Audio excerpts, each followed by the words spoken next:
Nice one, Cyril. Welcome to Nice One, Cyril Extra Time. I'm here, as always, with Kevin Acott. Morning, Kev. Morning. So, well, we've got a few bits and bobs to cover today, haven't we? Now that we've all settled down and got used to the idea of being slaughtered by Arsenal, we talked about it on Monday's pod, and I think we were there's that sort of visceral feel about it. It just felt so raw. We've had a chance to calm down. Has your feelings changed a bit about the Spurs, or still feeling as miserable as we did before? If anything, I'm actually feeling a little bit more miserable because I think just coming away from the visceral stuff and the angry, distressed sort of emotion during and after, and thinking about it, and the more I've thought about it, and I know I'm not the only one, the more I've thought we are likely to, not definitely going to, we are likely to go down. Yeah. I watched Forest last night in the European match, and they're not exactly a great team, but I was trying to imagine us playing that same match against the same opposition, and we would not have been as good as Forest. And No. I feel slightly like there's been all sorts of absurd stuff about how fans are to blame for all of this. But where I feel a sense of blame is that every time something good has happened, like Conte's start or Postecoglou's start or winning the Europa League, when the positive things have happened, we've all forgotten about the underlying issue of underinvestment in a decent squad and a lack of commitment from the owners to taking the club on, really. And I suppose I've been thinking a lot more about that, and just thinking we are so far away. Okay, there was the usual Arsenal dodginess and bits of cheating, but actually we still would have lost. They're way beyond us, Yeah. as are half a dozen other clubs at least in the league. So Yeah. I mean, absolutely right. You talk about this sort of underlying issues at the club, and we've spoken about this on previous podcasts. It was very easy and convenient to blame Levy for many years of underachievement and underinvestment, and of course he was at the helm, and why not? Why wouldn't you blame him? But it seems to be the case. Now we've got Vinay in charge and God knows who else. I mean, this just seems to me like a bunch of faceless human beings, just blokes in suits. And the sense of directionlessness, if that's a word, is even greater for me now. Last year, I don't know, there was a bit of focus. We had the Europa League. Something happened, despite all these problems that weren't going away. And yet this season, who is Vinay? Who is he? What does he do? What does Langer do? What do these people do? What are they about? Why are all these people being appointed with fancy job titles? And here we are, as you say, likely to go down. I was listening to something on the radio earlier this week, and a panel of experts, in inverted commas, were looking at the prospects and current form of all of the teams in that relegation mess, and we are comfortably the worst of the lot. Forest were brilliant against Liverpool for most of the match last week. Wolves have been playing better. West Ham have been playing better. They look like a team. And the other teams sort of slightly above us, Palace and Leeds, they're picking up points, picking up wins. We're not. And you take all of those injuries into account, fine. But there's this sort of drag, isn't there? It's the whole thing feels like it's imploding and we're just being dragged down, and you can't really see where the salvation will come from. There was some news this week about players coming back. So Porro is likely to play on, is it Sunday? Danso, who's a proper defender at least. And of course, the great Richarlison is now fit.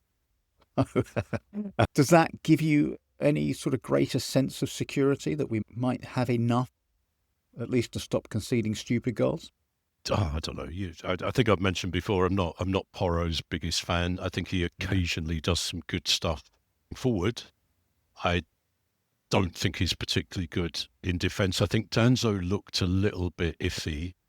I like him, but again, he's not someone who's going to fundamentally change the very wobbly defence. It gives him more choice to put a slightly better 11 out, hopefully. But we're missing that impetus in midfield, as we seem to have done for years, really.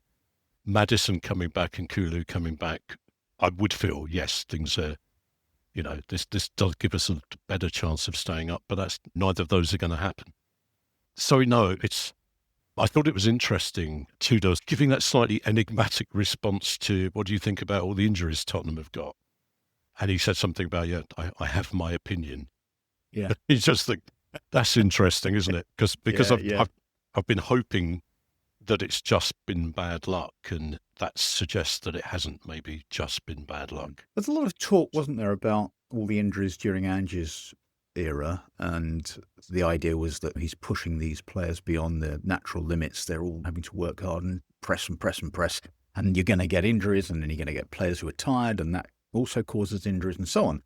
Here we were under Frank playing a completely different style, where we were consistently being outrun by opponents, and yet we're still getting lots of injuries. It is a mystery. Something isn't right. But here we are. This is where we are. A friend of mine who was a physio many years ago said to me that a player will recover their peak form in as many weeks as they were out injured. So if you're out for a year, it'll take you a year to get back. And so even if Maddison and Kulusevski, by some miracle, were able to play a few games at the end, they're not going to be anywhere close, even close. No. And neither of them, as far as I know, have played any warm-up games yet. They haven't done any of that. I don't even know if they're on the grass. So I think Maddison has joined in training, hasn't he, a couple of times? Yeah.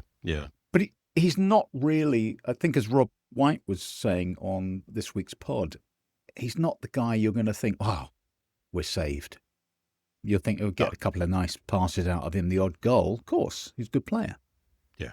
So there we are. To compound this horrific situation, I read this week, Spurs are interested in Darwin Núñez. Now, as if we haven't got enough troubles. And of course, it made me think about this, that if we do go down, first of all, some of the players are not going to want to stay.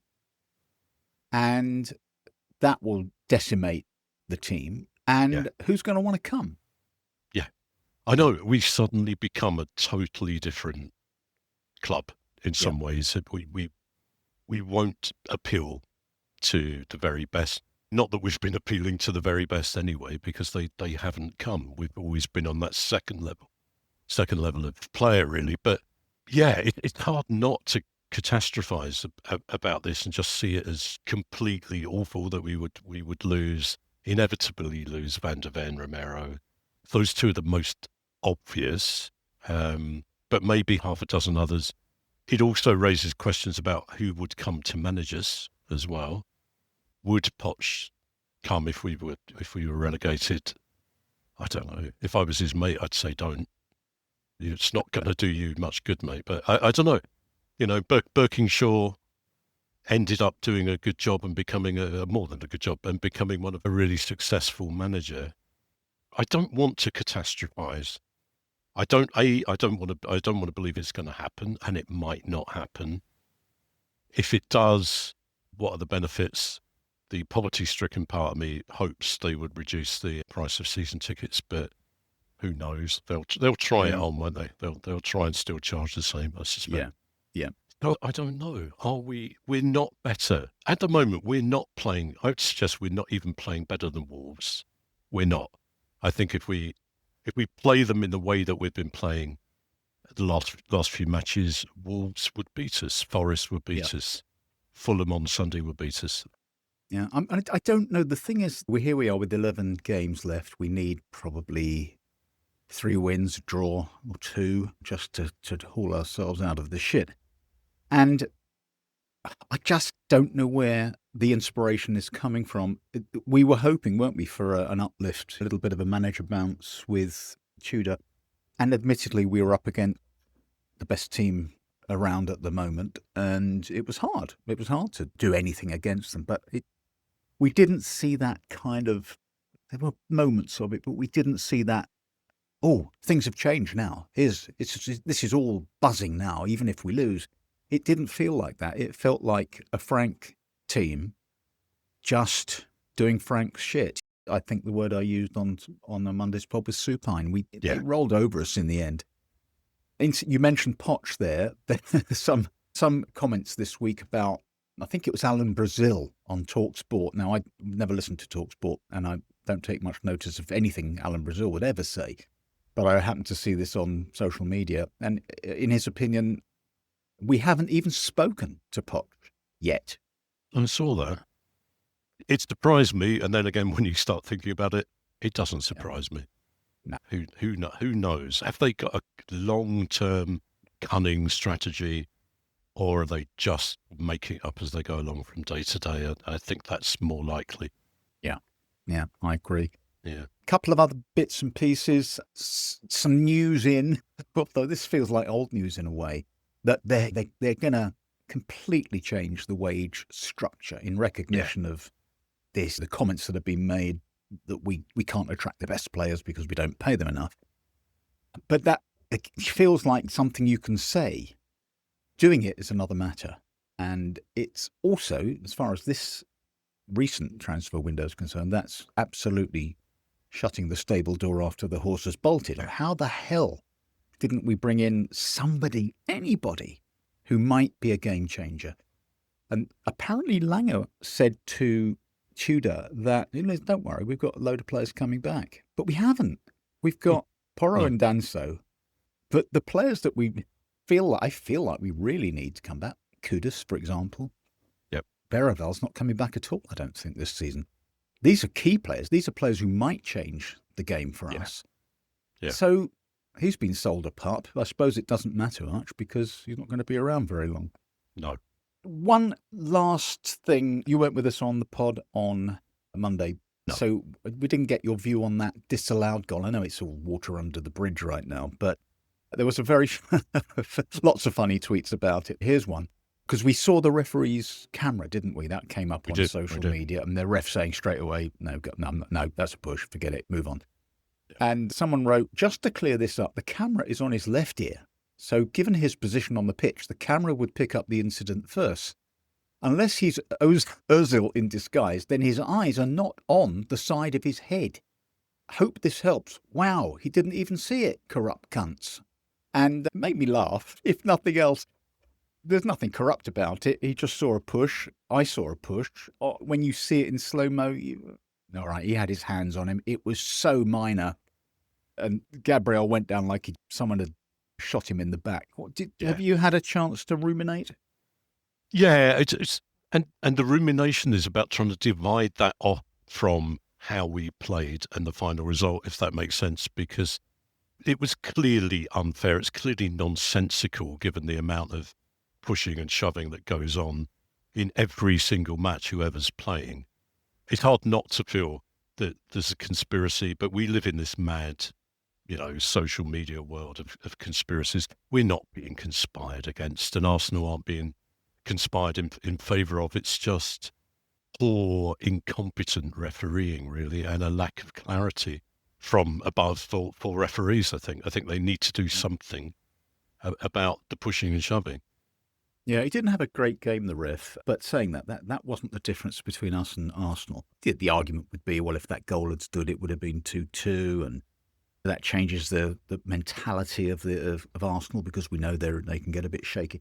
Yeah, okay, you can take all that. I think it's the inconsistency. We conceded a goal, Ekitike scored against us, didn't he, having pushed Romero. Romero made a similar meal of it and didn't get the nod. And here we are, victims of it, and it went against us. And you can see, as you say, people like to conceive of conspiracies and all that kind of shit and agendas. It doesn't exist. We just got on the wrong end of a decision, but we've been on the right end of others. So people don't see that. It's kind of, you forget that. You only remember the bad shit. Finally, Kev, we've got Fulham then on Sunday, isn't it? At 2? Yeah. Yeah. So you can probably get your lunch in before that, so it won't ruin your lunch, but it might ruin your tea and your dinner and all that stuff. Yes. Fulham looked pretty good last week against, albeit faltering, Sunderland. I don't know. I feel like we could be struggling here. Yeah, so do I. Yeah, they're going to ruin songs of praise for me, aren't they? That's the thing. That's what's really upsetting me. I usually have this odd, stupid, hopeful, optimistic bit inside me, whoever we're playing, however we've been playing up until that point. And I don't feel it about Sunday. I just think we're going to lose. Maybe that's a good thing, because you are eternally optimistic. And Yes. you're always the one, when we ask for predictions on this podcast, you're the one who'll say, well, I think we could get a draw, we get a win. Yes. But the fact that you are so pessimistic about this match, I take as a positive. So, Could be. yeah. So who knows? They're a good side. They're organised. Yeah. Everything we're not. But Igor's had a week on the training pitch, got a couple of defenders back. Interesting to see whether he sticks with the 3 or the 4 and all that crap. In the end, I think it's down to players. Are they up for this? Yeah, They're in a fight. enough. Yeah, and do they care enough? Yeah. I was saying on the previous pod that there's no competition for places. So even if Mickey was dissing Igor on the touchline there, even if he was he couldn't, completely ignoring him, Mickey's thinking, yeah, who's going to replace me? Drop me. Go on. Yeah. Who are you going to bring in? Byfield? Who are you going to bring in? So, Yeah. that's a cheery note to finish on, isn't it? All right, well, I'm going for probably 2-0 to Fulham. Yeah. Yeah. I'm going to go for 3 or 4-1 to Fulham, actually. Blimey. Oh, Yeah. God. Yeah. All right. Well, look, Kevin, thank you for joining me this morning on the Cheery Pod. We are on Twitter at Nice One Cyril Pod. We've got a website, www.niceonecyrilpodcast.co.uk. All episodes are on there, and you can listen to the first episode where we were cautiously optimistic and trace it all the way through to now. We're all over social media, and why not give us a follow or subscribe on the podcast platform of your choice. Have a good Saturday, at least. Thank you, everyone, for listening, and we'll be back recording on Monday, and Kev will be with us, and we'll be out on Tuesday glorying in our fabulous defeat of Fulham. Come on, you Spurs.